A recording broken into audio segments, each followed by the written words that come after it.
The message arrived at 3:17 p.m. on a Tuesday that had given no warning it would alter the architecture of my life. I was seated at my desk, a lukewarm mug of coffee balanced dangerously close to the edge, scrolling through vendor invoices with the numb efficiency of routine. The office was quiet in the way only mid-afternoon can be, phones subdued, co-workers lost in their own controlled chaos. Then my phone vibrated. Not a call, not a text, an email notification. At first glance, it meant nothing. Just another automated subject line drifting in from the digital void. Except this one wasn't addressed to me. It had been forwarded, accidentally, into the shared cloud account my husband and I used for family documents, insurance records, tax returns, mundane things, safe things, Paradise Cruise Lines, booking confirmation. I clicked without urgency. Luxury suite, ocean view balcony, champagne welcome package, couples massage, 5 nights in the Caribbean. The name on the reservation stopped me cold, not because it was unfamiliar, but because it wasn't alone. My husband's name appeared first, confident, bold, the way he signed everything. Beneath it, in smaller font, was another woman's, Vanessa. I didn't spill my coffee, I didn't gasp, I didn't even blink. Something inside me, something I didn't know existed, hardened instantly, like molten glass dropped into ice water. I scrolled, cabin 1243, deck 10, starboard side. The specificity of it all was obscene. This wasn't a careless affair fueled by impulse or loneliness. This was planned, scheduled, paid for, a curated fantasy meticulously assembled while I maintained the real world we shared. An hour earlier he had texted me, working late again. Don't wait up. Seattle, he'd said, a conference, keynote panels, networking dinners, important career momentum. The cruise dates overlapped perfectly. I leaned back in my chair and stared at the ceiling, listening to the faint hum of the air conditioning. 15 years of marriage lined themselves up in my mind like evidence exhibits. Holidays, promotions, quiet compromises, deferred dreams. I forwarded the email to my personal account, then another notification chimed. A photo, uploaded to the cloud. A woman stood before a mirror, blonde hair cascading over bare shoulders, wearing lace lingerie with price tags still dangling. The caption made my fingers curl around the phone. Can't wait for you to take this off on our trip. Counting the days, I knew her. Vanessa worked with my husband, customer service director, ambitious, polished. She had stood in my living room last December, sipping wine at our Christmas party, smiling too sympathetically as she complimented my decor. Now I understood that look. I stood and walked into our bedroom, opening the shared closet. His suits hung neatly beside my dresses, shoes aligned, lives intertwined in cotton and wool and leather. For a moment rage surged, hot, destructive. I imagined Ripon. His shirts from their hangers tearing seams, scattering fragments of our life across the floor. Instead, a memory intervened.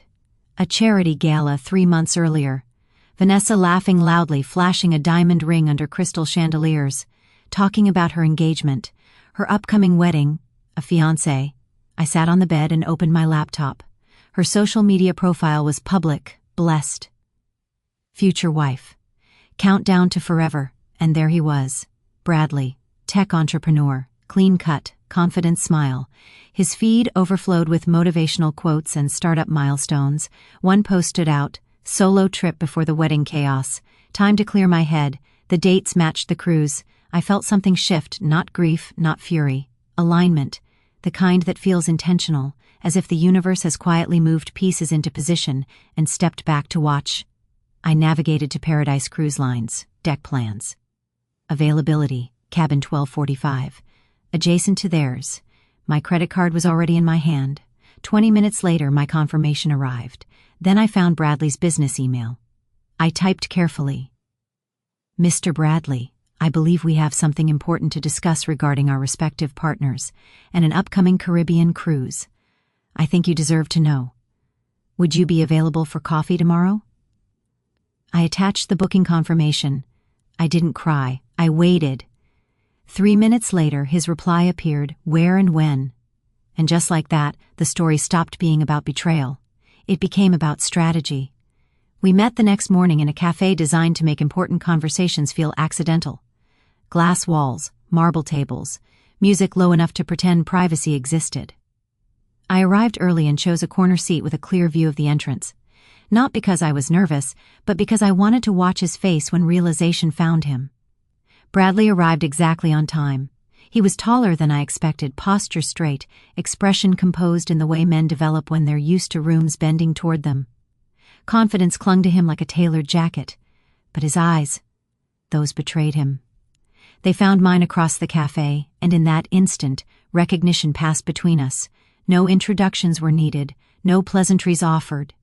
He sat down, placed his phone face up on the table, and said quietly, "Show me everything." So I did. I slid my phone across the table, then my laptop, then printed screenshots I had prepared with clinical efficiency. The cruise confirmation, the dates, the cabin number, the lingerie photo, the overlapping lies. He didn't interrupt, didn't curse, didn't even sigh. He watched. When the last page lay flat between us, his jaw tightened, not with anger but with calculation. "She told me she was visiting her sister," he said finally. "Said she needed space before the wedding, time to reflect." I nodded. My husband said Seattle. Silence settled between us, heavy but shared, two strangers bound together by a precise alignment of deceit. "How long?" he asked. "Long enough to plan," I replied. "Long enough to budget." That did it. Bradley exhaled slowly, leaned back, and stared at the ceiling like he was recalibrating reality. "So they didn't just fall into this," he said. "They built it." "Yes," he laughed then once, sharp, humorless. "That almost hurts more." We sat with that truth, letting it settle. Around us, people chatted about weekend plans and oat milk preferences. Life continued, oblivious. "I booked the cabin next to theirs," I said. His eyes snapped back to me. "You what?" "Cabin 1245, adjoining wall." A beat passed. Then something changed in his expression, not relief, not vengeance, but interest. "You planned this," he said. "I decided not to fall apart." Another pause. "And what do you want from me?" he asked. I leaned forward, lowered my voice. "I want you to come with me." His brow furrowed. "To the cruise?" "Yes." "You're asking me to watch them together for 5 days?" "No," I said calmly. "I'm asking you to make sure they can't escape the truth they created." He studied me like a chessboard. "I don't want a screaming match on a deck," he said. "I don't want to be escorted off by security." "Neither do I." "What do you want then?" "Precision," I replied. "Exposure without chaos, consequences without hysteria." Bradley smiled then, but not kindly. "You've thought about this." "I've thought about nothing else." He was quiet for a long moment. "Then, if we do this, we don't improvise. We don't react emotionally." "I wouldn't survive that," I said. "So no, we choreograph." A slow nod. "We let them believe they're safe," he said, "until they're not." "Yes. And when we confront them," he added, "we don't accuse, we present facts." I smiled for the first time since Tuesday. "Exactly." He lifted his coffee cup. "Then we're aligned." We clinked cups like conspirators. The week before the cruise unfolded like theater. At home, I played my role flawlessly. I folded laundry, asked about his conference, helped him choose a tie, kissed him goodbye at the airport, waving until he disappeared behind security. "Miss me," he said, distracted. "I always do," I replied. Then I drove straight to the port. Bradley was already there. We checked in separately like strangers. The ship loomed above us, vast, indifferent, floating luxury engineered to make people feel untouchable. In my cabin, I unpacked with ritualistic care, dresses he'd never seen, heels I'd bought for no one's approval but my own, a red swimsuit bold enough to announce I was done hiding. At 6:04 p.m., my phone vibrated. "They've boarded." Didn't see me. My heart accelerated, not with fear but anticipation. We met later at a bar 3 decks up. Bradley had ordered a martini for me without asking. "To terrible timing," he said. "And excellent planning," I replied. We talked then, not about strategy but about loss. 15 years of marriage, 2 years of engagement. The lies we had ignored because believing was easier than suspecting. "I thought love meant trust without question," Bradley said. "I thought commitment meant immunity," I replied. We were wrong. Around 10 we saw them. My husband's hand rested on her back. Familiar, possessive, practiced. It hit harder than I expected. Bradley steadied me with a subtle touch. "Not yet," he murmured. That night I pressed my ear to the wall. Laughter, murmurs, the creak of betrayal. I recorded everything. Morning arrived with tropical brightness that felt cruel. Bradley and I met for breakfast on the open deck. The sea stretched endlessly, calm and unconcerned. "They booked snorkeling," he said. "So did we," I replied. On the island, they were impossible to miss, entwined on a lounge chair pretending the world didn't exist. We waited. Then my husband stood, drinks in hand, and saw me. The color drained from his face as if someone had pulled a plug. I waved, casually. Vanessa turned. Bradley stepped forward, and the fantasy collapsed. "What are you doing here?" my husband whispered. "I could ask you the same," I said lightly. Vanessa's engagement ring glinted in the sun. "Does your fiancé know?" I asked her. People stared. "This isn't what it looks like," my husband said. I smiled. "It never is." Bradley added smoothly, "We'll be seeing a lot of you this week, same excursions." That night in my cabin, Bradley paced. "They're already unraveling," he said. "Vanessa tried to change reservations." "They won't escape," I replied. "Not anymore." I pulled out an envelope. Inside were photographs, timestamps, proof. Bradley stared. "How did you—" "Patterns," I said. "People repeat themselves when they think they're invisible." He exhaled slowly. "Tomorrow's the formal dinner." "Yes, and," his smile returned, sharp, appreciative. "They won't know which cut hurts more," he said. "The waiting or the knowing." I sealed the envelope. "Tomorrow," I said, "they learn we've been watching longer than they think."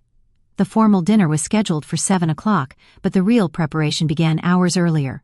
I stood in front of the mirror, fastening the final clasp of a black dress I'd bought with intention. Not seductive, not soft. Clean lines, sharp angles. A dress that said I was no longer asking for anything.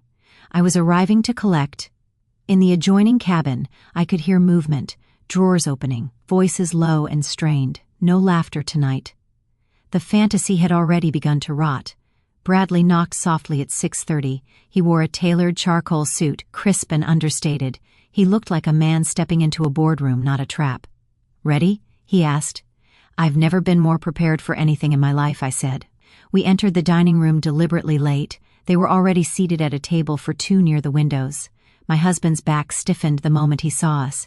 Vanessa's smile froze, then fractured as recognition spread across her face like a slow-burning fuse.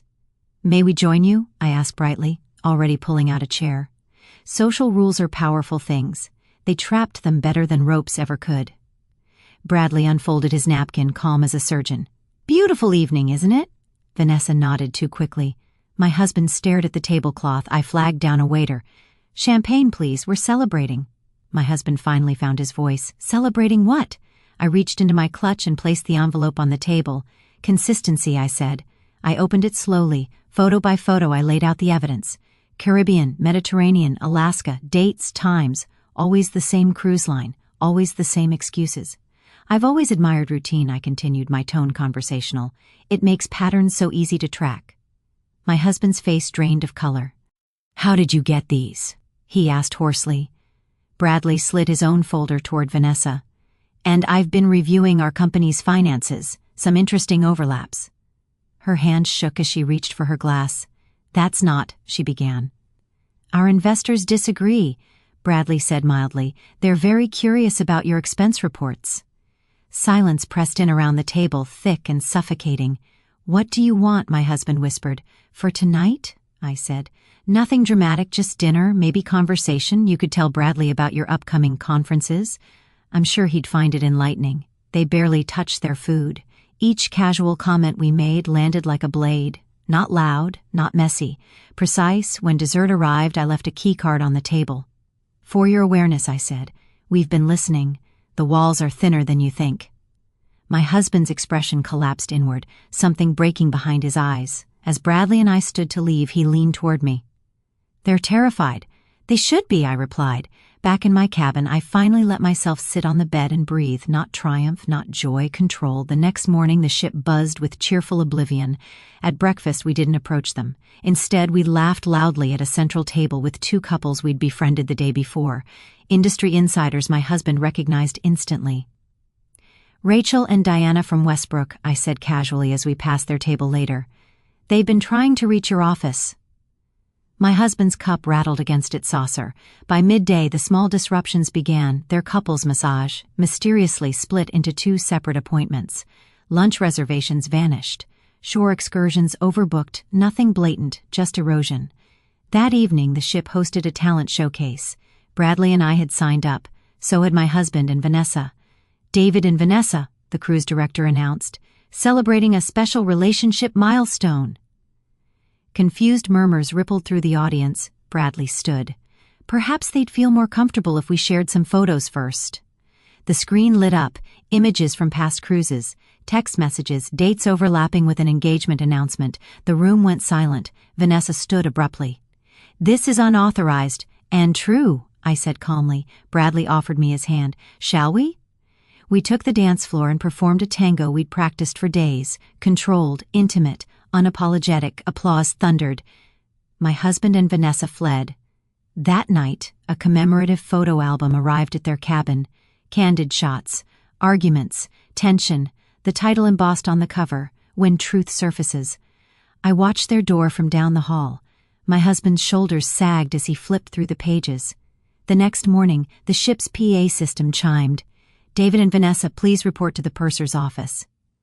Inside, compliance officers waited. Business expense fraud, financial audits, ethics, investigations. We watched from a distance as their lives collapsed, not from spectacle, but from documentation.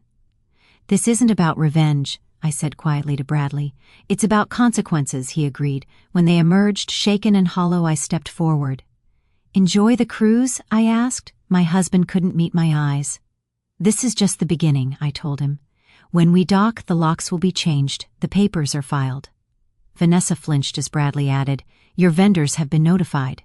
We walked away together. That night we dined at the captain's table. "To truth," Bradley said. "And to freedom," I replied.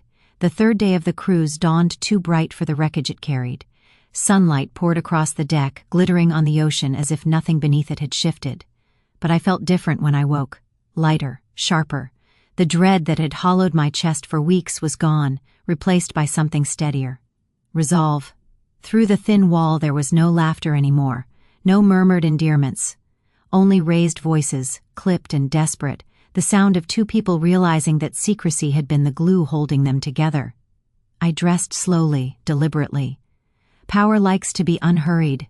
Bradley and I met for breakfast on the open deck. The breeze carried the scent of salt and coffee. He slid into the chair across from me, eyes bright with focus. "They barely slept," he said. "I passed their cabin around 2 a.m. "Good," I replied. "Neither did I, but for different reasons. We didn't approach them, we never chased. That was the most important rule. Instead, we let the ship become small around them." At breakfast, we sat front and center, laughing with passengers we'd befriended. People from my husband's industry, from Vanessa's professional orbit. Names that mattered, faces that would be remembered. "Oh," I said brightly as we passed their table on the way out. "Rachel mentioned she finally heard back from your office. She was worried you'd gone silent during such an important negotiation." My husband's face tightened. Vanessa stared into her coffee like it might swallow her.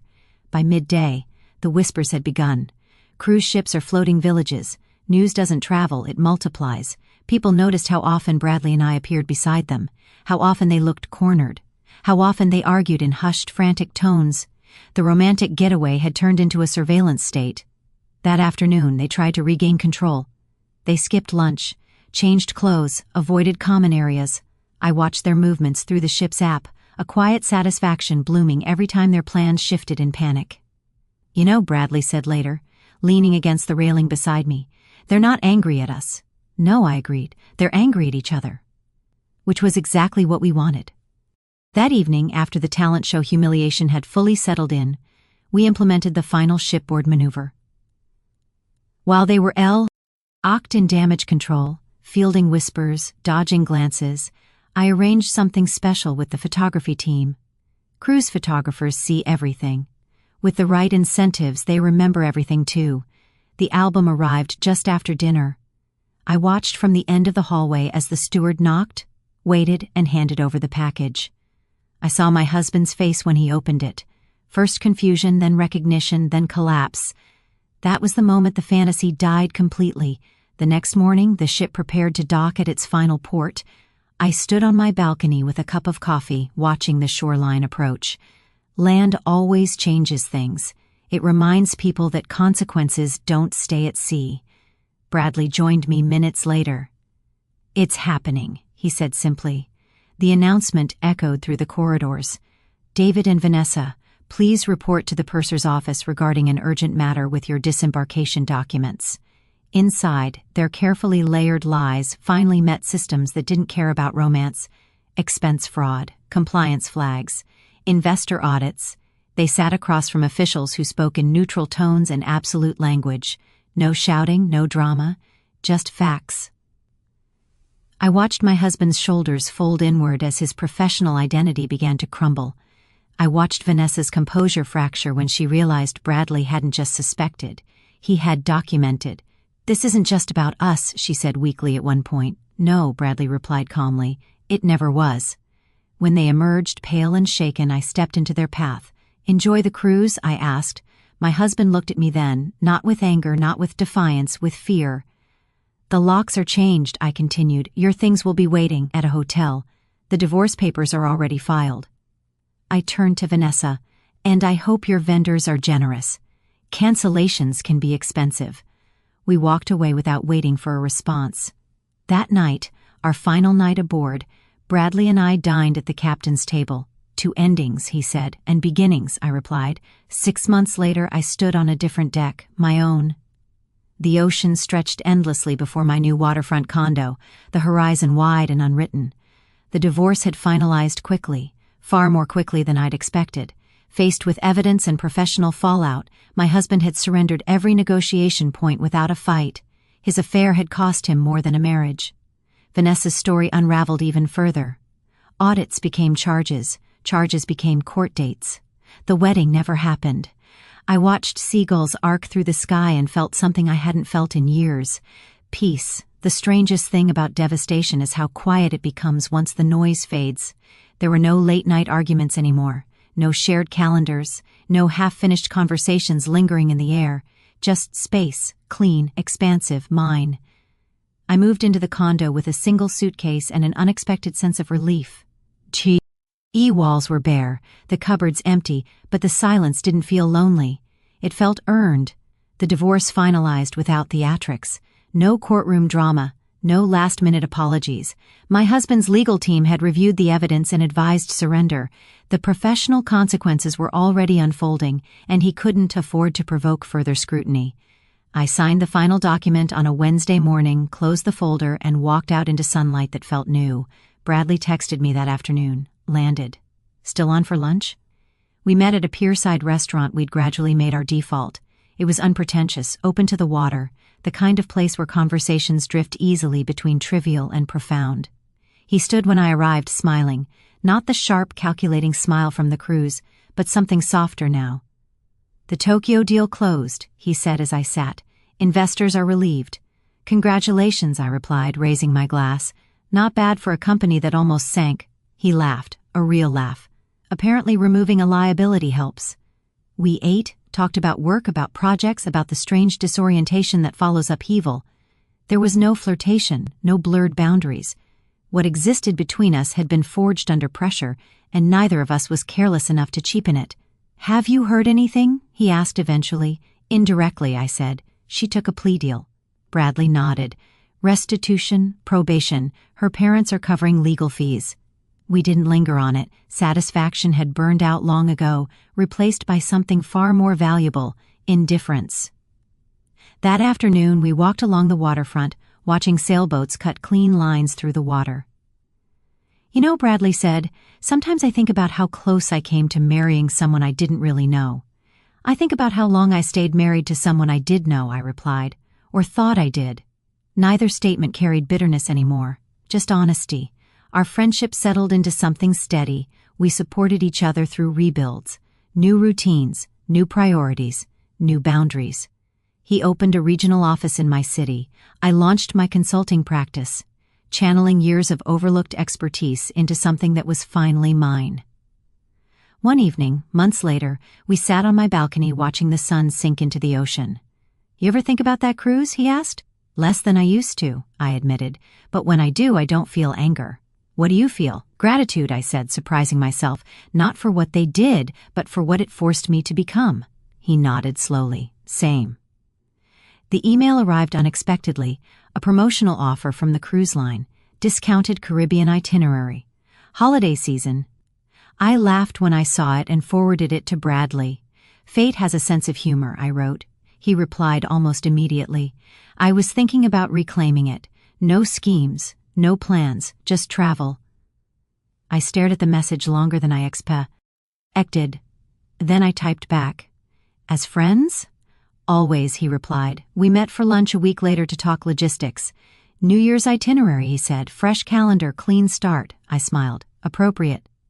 We walked afterward, the city humming around us, life unfolding without resistance. "You know," I said as we paused by the harbor, "true closure didn't come from what we did on that ship." "No," he agreed, "it came from what we built, after." I watched the water stretch endlessly before us and realized something profound. The cruise that exposed betrayal had also revealed resilience, and that was something no one could ever take from me again. New Year's Eve arrived without ceremony, no dramatic countdowns, no symbolic speeches, just the quiet understanding that a chapter had closed long before the calendar agreed to acknowledge it. Bradley and I boarded the ship as we had the first time, separately, unremarkably, but this time without disguises, without agendas, without the heavy gravity of unfinished business. No adjoining cabins, no rehearsed conversations, no maps memorized for advantage, just tickets, luggage, intent. When I stepped onto the deck, the air felt different, or maybe I did. The ocean no longer looked like a witness, it looked like an invitation. We met at the railing just before sunset, the sky bruised with pinks and golds. Bradley handed me a glass of champagne. "No toasts about revenge," he said lightly. "Agreed," I replied. "They've expired." We clinked glasses anyway. This cruise passed the way vacations are supposed to pass, slowly, gently, with moments that didn't demand interpretation. We explored ports without tracking anyone else's schedules. We ate meals without subtext. We laughed without restraint. One afternoon, lying on deck chairs beneath a cloudless sky, Bradley turned to me. "Do you ever wonder who you'd be if none of this had happened?" I considered the question seriously.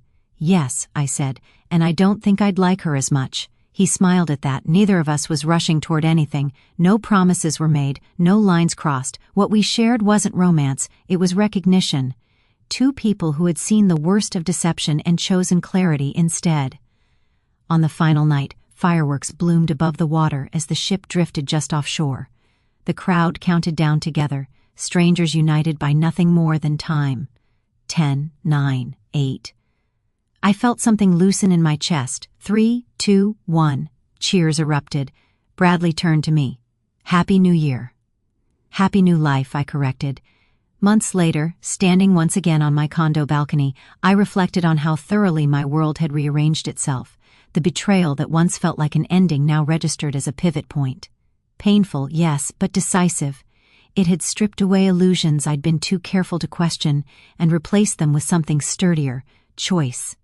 I had chosen not to beg for explanations that would never satisfy, chosen not to collapse under someone else's dishonesty, chosen to respond with clarity instead of chaos. And in doing so, I had found my footing again. My phone buzzed with a message from Bradley. "Lunch tomorrow?" "Same place." I smiled. "I'll be there." The ocean stretched endlessly before me, the horizon clean and open, not a promise but a possibility, and this time whatever came next would be built on truth.